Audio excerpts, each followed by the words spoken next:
प्रिय विद्यार्थियों, मैं पवन कुमार संस्कृत क्लासेज बैरोड में आप सबका स्वागत करता हूं। इस वीडियो में हम कक्षा 10 की संस्कृत पाठ्य पुस्तक स्पंदना की तृतीय पाठ सौराष्ट्र गौरवम का अध्ययन करेंगे। अध्ययन के अंतर्गत पाठ परिचय के साथ कठिन शब्दार्थ, व्याकरण कार्य, अन्वय, अनुवाद सहित पाठ के अंत में अभ्यास प्रश्नों को भी देखेंगे। तो आइए देखते हैं सबसे पहले पाठ परिचय। तृतीय पाठ है तीसरा पाठ। अस्माकं चिंतने राष्ट्रस्य अवधारणा अति प्राचीना विद्यते। हमारे विचार में राष्ट्र की अवधारणा अत्यधिक प्राचीन है। वेदेषु अपि आराष्ट्रे राजन्यः यजुर्वेदः, वयं राष्ट्रे जागर्यां यजुर्वेदः, अहं राष्ट्री संगमनी वसूनां ऋग्वेदः इत्यादिषु बहुषु मंत्रेषु राष्ट्रशब्दस्य प्रयोगेन एतत् स्पष्टम् अस्ति। वेदों में भी जैसे आराष्ट्रे राजन्य यजुर्वेद का एक मंत्र है जिसमें राष्ट्रपद का प्रयोग हुआ, ऐसे ही वयम राष्ट्रीय जागर्याम यजुर्वेद के इस मंत्र में भी राष्ट्रपद का प्रयोग हुआ। अहम राष्ट्रीय संगमनी वसुनाम जो ऋग्वेद का मंत्र है इसमें भी राष्ट्रपद का प्रयोग हुआ।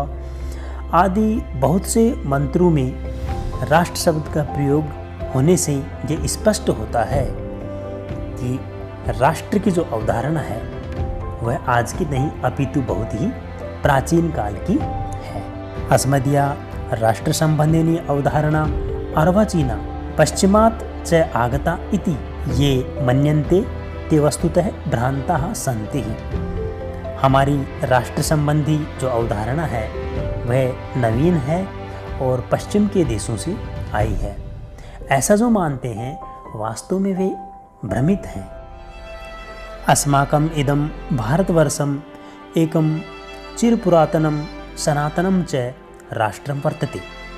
हमारा ये भारतवर्ष एक अत्यधिक प्राचीन और सनातन राष्ट्र है, किंतु अत्र ऋषिभिः मुनिभिः कविभिः तत्त्वचिन्तकैश्च केवलं भौतिकं भौगोलिकं राजनैतिकं च घटकमेव राष्ट्रमिति नैव मतम्।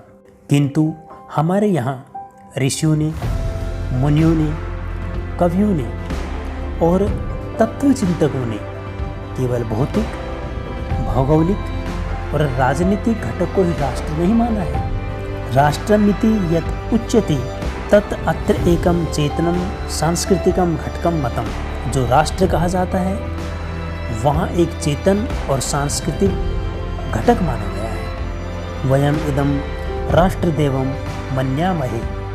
हम सब इसे राष्ट्र देवता मानते हैं। एतद् वै भारत अस्माकं द्रष्टौ न कश्चित् मृत्पिंडो वा भूखंडो वा विद्यते अपितु मातृभूमिर अस्ति। यथा किल उक्तम अथर्ववेदे माता भूमिः पुत्रो अहम पृथिव्याः। निश्चय ही यह हमारा भारत हमारी दृष्टि में कोई मिट्टी का ढेला अथवा भूखंड नहीं है, अपितु मातृभूमि है। जैसा कि अथर्ववेद में कहा भी गया है, माता भूमि ही पुत्रो अहम पृथिव्याः, अर्थात भूमि मेरी माता है और मैं पृथ्वी का पुत्र हूँ। ऋग्वेदे अपि कथितम अस्ति पृथ्वी माता धयोर में पिता। ऋग्वेद में भी कहा गया है कि पृथ्वी मेरी माता है और आकाश पिता है। मातृभूमि, पितृभूमि, पुण्यभूमि, धर्मभूमि, कर्मभूमि, देवभूमिश्च इति एवं विविधैः रूपैरुपेता अस्ति भुवन मन मोहिनी इयम् अस्माकं भारत माता। मातृभूमि, पितृभूमि, पुण्यभूमि, धर्मभूमि, कर्मभूमि और देवभूमि इत्यादि विविध रूपों से संसार के मन को मोहित करने वाली यह हमारी भारत माता स्थित है। राष्ट्र संबंधी न है, राष्ट्रीयता संबंधी न है, राष्ट्र गौरव संबंधी न है, राष्ट्रभक्ति संबंधी निश्चय केचन श्लोका अस्मिन् पाठे संकलिताः सन्ति राष्ट्र संबंधी, राष्ट्रीयता से संबंधित, राष्ट्र गौरव से संबंधी और राष्ट्रभक्ति संबंधी कुछ श्लोक इस पाठ में संकलित हैं, जिनका हम अध्ययन करेंगे। सौराष्ट्र गौरवम पाठ का पहला श्लोक है उत्तरम यत् समुद्रस्य हिमाद्रश्चैव दक्षिणम वर्षम तद भारतम नाम भारती यत्र संतति। यह श्लोक विष्णु पुराण से उद्धृत किया गया है और इस श्लोक के कठिन शब्दार्थों को हम देखें। पहले उत्तरम का अर्थ होता है उत्तर दिशा में, दक्षिणम का अर्थ होता है दक्षिण दिशा में, भारती का अर्थ होता है भारतीय और हिमाद्रय का अर्थ होता है हिमालय के, संतति का तात्पर्य होता है संतान। व्याकरण कार्य के अंतर्गत हम देखें हिमाद्रश्चैव पद का संधि विच्छेद। तो देखें हिम धन अद्रेह धन च धन एव। यहाँ पे हिम धन अद्रे में ए और ए मिलकर के आ आदेश दीर्घ संधि और अद्रेह धन च यहाँ विसर्ग का स हुआ है अतः विसर्ग संधि हुई और च धन एव ए और ए मिलकर के ऐ आदेश वृद्धि संधि से। इस प्रकार से हिमाद्रश चैव में 3 संधियाँ हैं, दीर्घ संधि, विसर्ग संधि और वृद्धि संधि। आइए देखें इस श्लोक का अन्वय और अनुवाद। श्लोक का अन्वय होगा यत समुद्रस्य उत्तरम हिमाद्रेः च एव दक्षिणम यत्र भारती नाम संतति ही तत् भारतवर्षम नाम। जो समुद्र की उत्तर दिशा में और हिमालय पर्वत की दक्षिण दिशा में भूभाग स्थित है, जहाँ भारतीय अर्थात सरस्वती पुत्र हैं, वही भारत देश है। कहने का तात्पर्य यह है कि भारत की भौगोलिक स्थिति को दर्शाते हुए ये बताया गया है कि जो भूभाग समुद्र के उत्तर में और हिमालय के दक्षिण में है और जहाँ भारतीय निवास करते हैं, वही स्थान भारत देश है। दूसरा श्लोक देखें जो बृहस्पति आगम से लिया गया है। हिमालयात समारभ्य यावत इंदु सरोवरम तम देव निर्मितम देशम हिंदुस्थानम प्रचक्षते। पहले हम इस पद में आए हुए कठिन शब्दार्थों को देखें। इंदु सरोवरम का अर्थ होता है हिंद महासागर और देव निर्मितम का अर्थ होता है देवताओं के द्वारा निर्मित। प्रचक्षते का अर्थ होता है कहते हैं। व्याकरण कार्य के अंतर्गत हम देखें समारभ्य पद को सम धन आ धन रभ धन ल्यप। सम और आ 2 उपसर्ग हैं, रभ धातु और ल्यप प्रत्यय, और इसका अर्थ हो गया प्रारंभ करके। यावत इंदु सरोवरम का संधि विच्छेद होगा यावत धन इंदु सरोवरम, तय का दय हुआ जसत्व संधि से, जो कि व्यंजन संधि के अंतर्गत आती है। आइए अब देखें अपन इस श्लोक का अन्वय और अनुवाद। श्लोक का अन्वय होगा हिमालयात समारभ्य इंदु सरोवरम यावत यह देशः स्थितः देव निर्मितम तम देशम हिंदुस्थानम प्रचक्षते। भारत की भौगोलिक स्थिति का वर्णन करते हुए कहा गया है हिमालय से लेकर हिंद महासागर तक का जो भूभाग है, देवताओं के द्वारा निर्मित उस स्थान को हिंदुस्तान कहा जाता है। यानी कि हिमालय पर्वत से लेकर के हिंद महासागर तक का जो भौगोलिक स्थान है, वह देवताओं के द्वारा बनाया हुआ वह स्थान, वह भूभाग हिंदुस्तान या भारत के नाम से जाना जाता है। तीसरा श्लोक देखें गायन्ति देवाः किल गीतकानि धन्यास्तु ते भारत भूमि भागे स्वर्ग अपवर्गास्पद मार्ग भूते भवन्ति भूयः पुरुषः श्रुतवात्। यह श्लोक विष्णु पुराण से लिया गया है और इस श्लोक के कठिन शब्दार्थों में हम देख सकते हैं गीतकानि का अर्थ होता है गीत, गायन, और अपवर्ग का अर्थ होता है मोक्ष। व्याकरण कार्य के अंतर्गत हम देखें धन्यास्तु पद को संधि विच्छेद होगा धन्यः धनतु, विसर्ग का से, अतः सत्व विसर्ग संधि हुई। दूसरा पद हम देखें स्वर्गापवर्गास्पद मार्ग भूते में संधि विच्छेद स्वर्ग धन अपवर्ग धन आस्पद मार्ग भूते। दोनों ही स्थान पर स्वर्ग धन अपवर्ग में भी ए और ए मिलकर के आ आदेश, और अपवर्ग धन आस्पद मार्ग भूते में ए और आ मिलकर के आ आदेश। अकह सवर्णे दीर्घ सूत्र से, अतः इस पद में दीर्घ संधि हुई। आइए देख लें इस पद का अन्वय और अनुवाद। अन्वय होगा देवाः किल गीतकानि गायन्ति यत् धन्याः तु ते पुरुषाः सन्ति ये स्वर्ग अपवर्गास्पद मार्ग भूते भारत भूमि भागे श्रुत्वात् भूयः भवन्ति। इस पद में भारत देश की महिमा का वर्णन करते हुए कहा गया है कि देवता जहाँ गीत गाते हैं, अर्थात जिस भारत भूमि की प्रशंसा में देवता भी गीत गाते हैं, और वे मनुष्य धन्य हैं जो स्वर्ग और मोक्ष प्राप्ति का स्थान भारत में देवता के रूप से स्वर्ग से भी आकर पुनः यहाँ जन्म लेते हैं। कहने का तात्पर्य यह है कि मोक्ष प्राप्ति का स्थान और देवत्व प्राप्ति का स्थान भारत देश को ही माना गया है। अतः यहाँ प्रत्येक मनुष्य जो जन्म लेता है वह देवत्व को प्राप्त अवश्य करता है। ऐसे पुण्य और पवित्र देश की प्रशंसा में देवता भी गीत गाते हैं। चौथा श्लोक देखें। संप्राप्य भारते जन्म सत्कर्मसु परांगमुखः पीयूष कलशम हित्वा विषभाण्डम उपाश्रितः। बृहद नारदीय पुराण से यह श्लोक लिया गया है। तो सबसे पहले हम इसके कठिन शब्दार्थों को देख लें।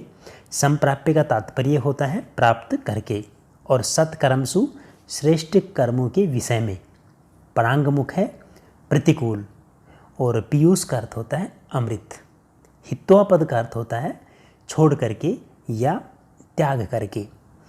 और साथ में हम देख लें व्याकरण कार्य में संप्राप्य का हम विच्छेद करते हैं तो इसमें सम और प्रय ये दो उपसर्ग हैं। आप धातु के साथ लप प्रत्यय करके संप्राप्य पद बना, और जिसका अर्थ होता है प्राप्त करके। विषभाण्डम उपाश्रित है का संधि विच्छेद होगा। विषभाण्डम धन उपाश्रित है, यहाँ पर व्यंजन संधि हुई, और विषभाण्ड का अर्थ होता है जहर का पात्र। ठीक है, आइए देख लेते हैं इस पद का अन्वय और इसके बाद अनुवाद।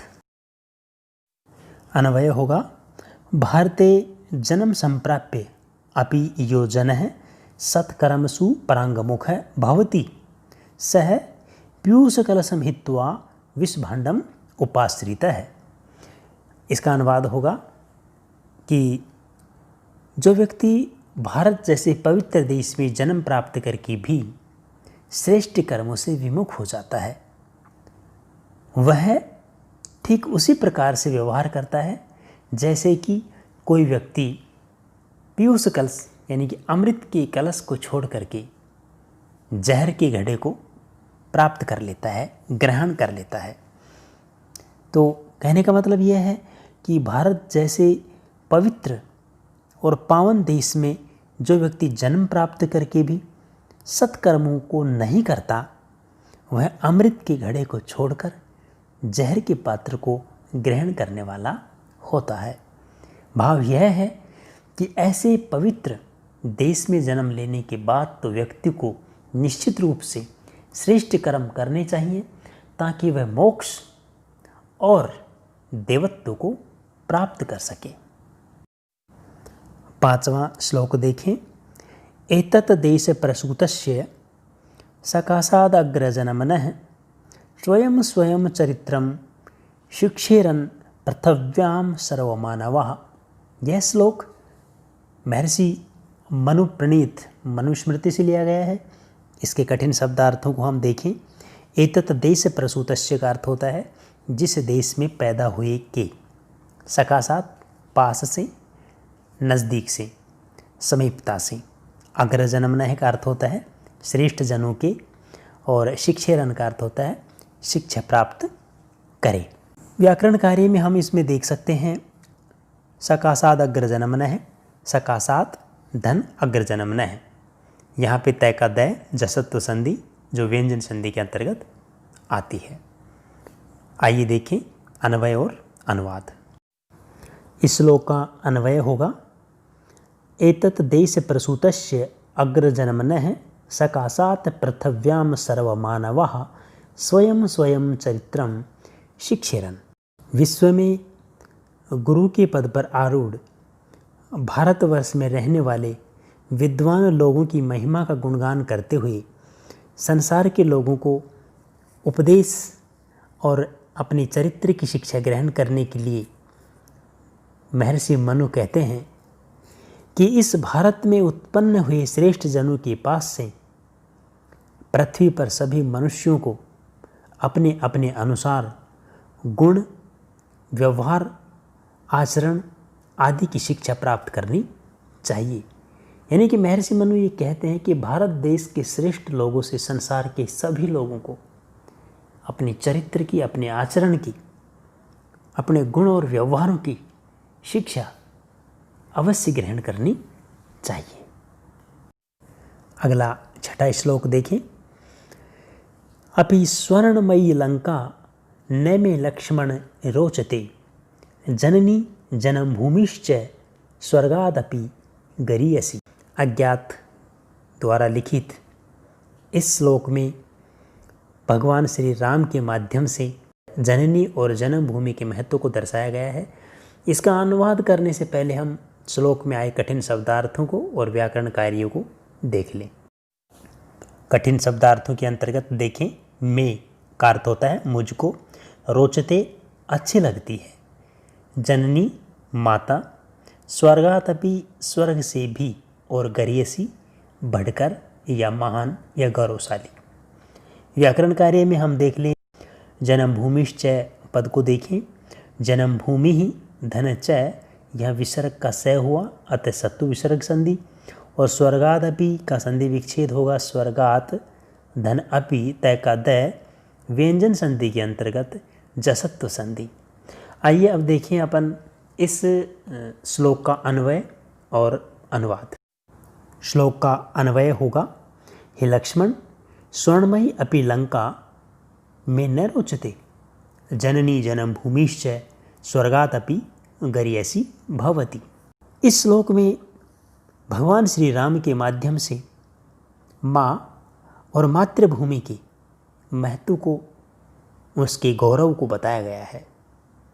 सोने की लंका को जीतने के बाद भी श्री राम वहाँ पर रहना नहीं चाहते और वे अपने अनुज लक्ष्मण को कहते हैं कि हे लक्ष्मण, सोने से निर्मित भी लंका मुझे अच्छी नहीं लगती, क्योंकि माँ और मातृभूमि स्वर्ग से भी अधिक श्रेष्ठ होते हैं।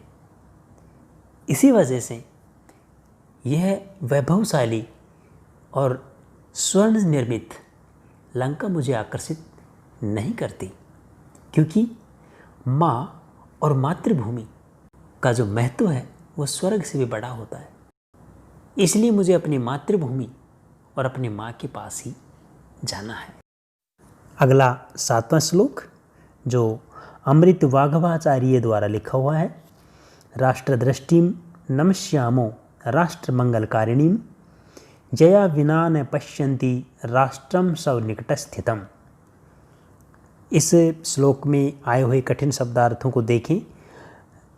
अधिक कठिन शब्द तो नहीं हैं, फिर भी हम देख लेते हैं। राष्ट्र मंगलकारिणीम का अर्थ होता है राष्ट्र का मंगल या कल्याण करने वाली, और नमस्यामः का अर्थ होता है नमस्कार करते हैं हम सब। और सब निकट स्थितम, अपने समीप स्थित को, न नहीं और पश्यन्ति देखते हैं। अन्वय होगा, राष्ट्र मंगलकारिणीम राष्ट्र दृष्टिम नमस्यामः यया विना सब निकट स्थितम अपि राष्ट्रम न पश्यन्ति। इसका अनुवाद होगा, इस श्लोक में राष्ट्र कल्याण की भावना को दिखाते हुए एवं राष्ट्र दृष्टि के महत्व को बताते हुए कवि कहता है कि राष्ट्र का मंगल करने वाली राष्ट्र दृष्टि को हम सब नमस्कार करते हैं, क्योंकि उस राष्ट्र की दृष्टि के बिना लोग अपने निकट स्थित राष्ट्र को भी नहीं देख पाते हैं। यानी कि जब तक हमारी नज़रों में, हमारी भावनाओं में राष्ट्र के प्रति प्रेम या राष्ट्र के प्रति लगाव नहीं होगा, तब तक हम अपने पास स्थित राष्ट्र को भी नहीं देख सकते।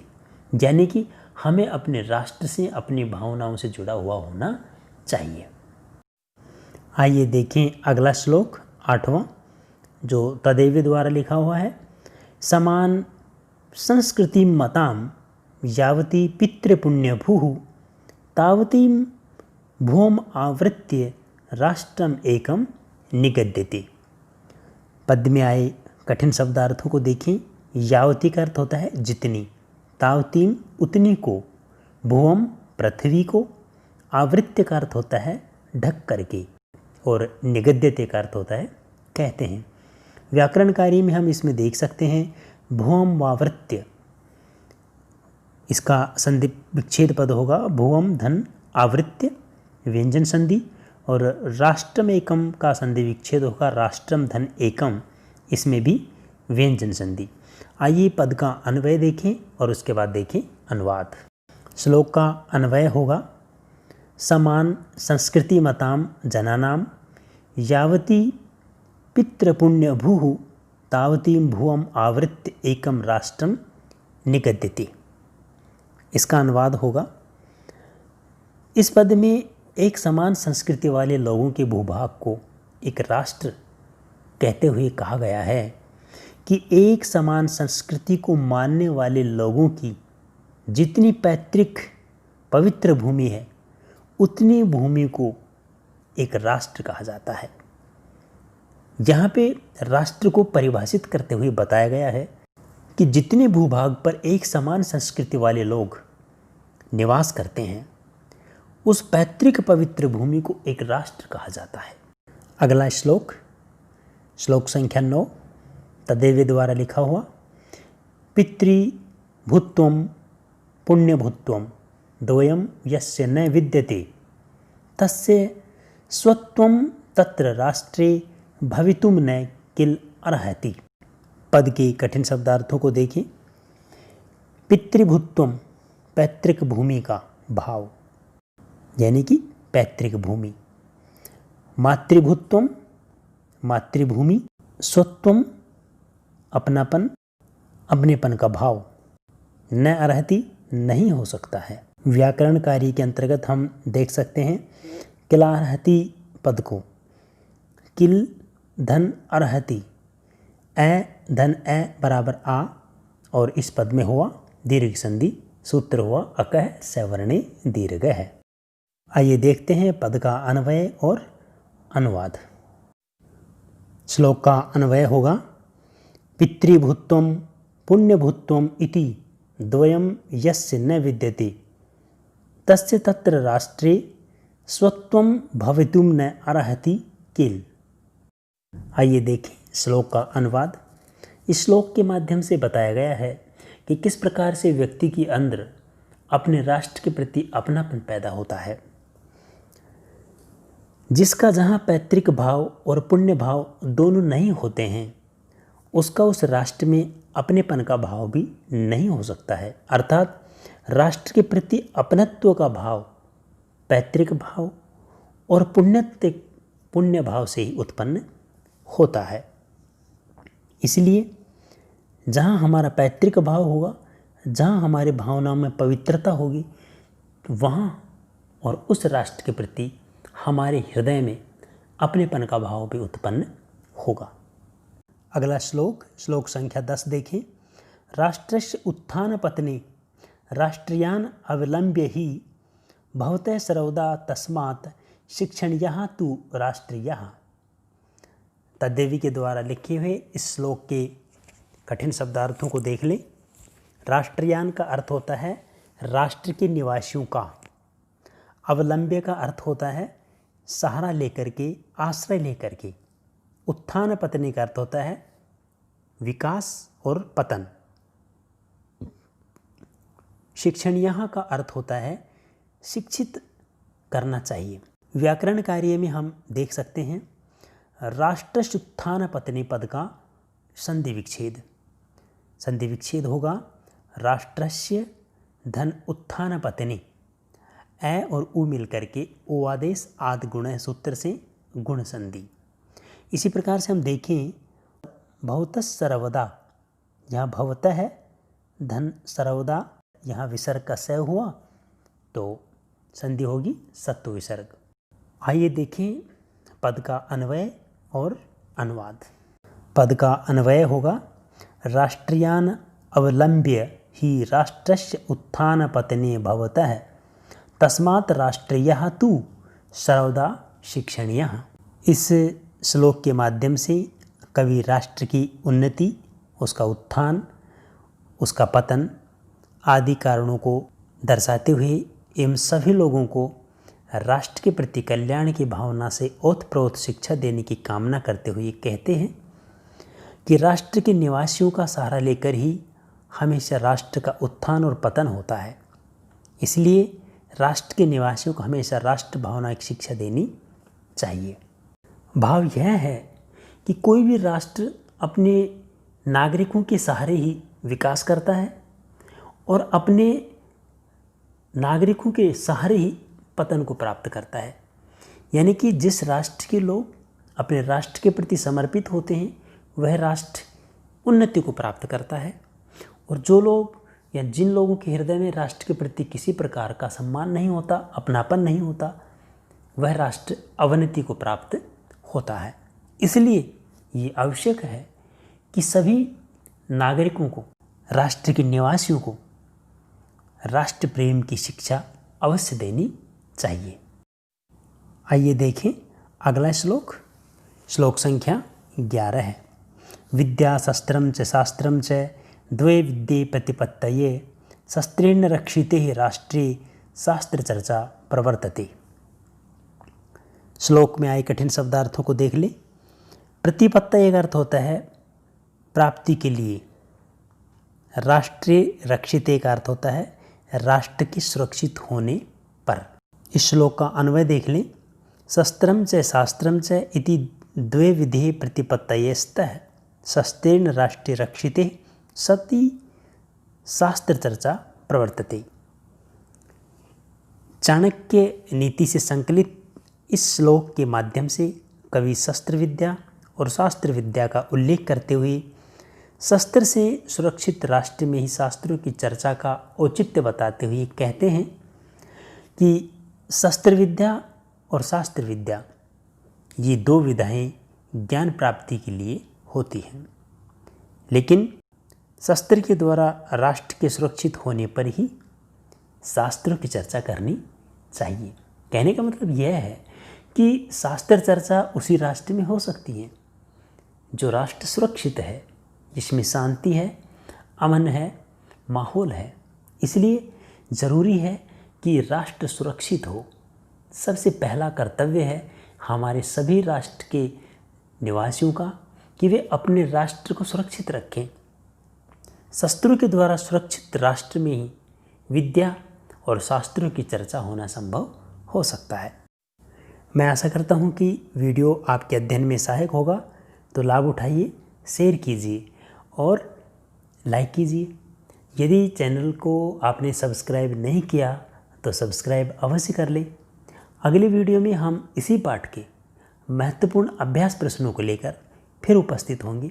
तब तक के लिए पढ़ते रहिए, जुड़े रहिए। धन्यवाद।